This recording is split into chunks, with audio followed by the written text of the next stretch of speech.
Good day po Sir Larry. Sir, check po natin orders mo, quality check natin. So ito yung orders ko sa amin ha, isang pop dyno. Kulay black. Tapos 0.20, 4,000 rounds. Yung pistol nyo po na double bell M92 736 black. Okay, quality check natin. May kasama I love Burst of Inti kami sa sticker. External loading nozzle. Cleaning rod.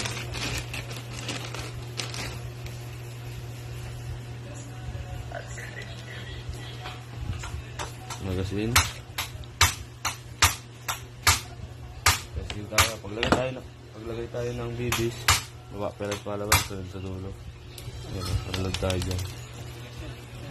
Pagkasin natin. Inject tayo ng gas, 15 seconds ha. Sentro din, dahan-dahan lang tanggal. Wala ko singaw. Okay.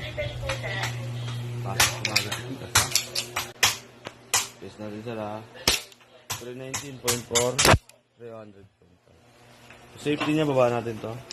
At working po yan kahit anong trigger. Taas natin si Aero, working niya. Mag-open side po siya pag wala ng bala. Fire and po. Magazine, empty. Magazine sir, lagi nyo iwanan ng gas ha pag hindi nyo gagamitin. 1 to 2 seconds para orange sa lab nilulutaw. Sugo sisingaw sunod nyo. Pag sobrang lamig, pahinga na lang po muna. Yun ipilit po to. Ila si slide, alas balik. Always trigger para relax yung mama. With pump pistol. Thank you.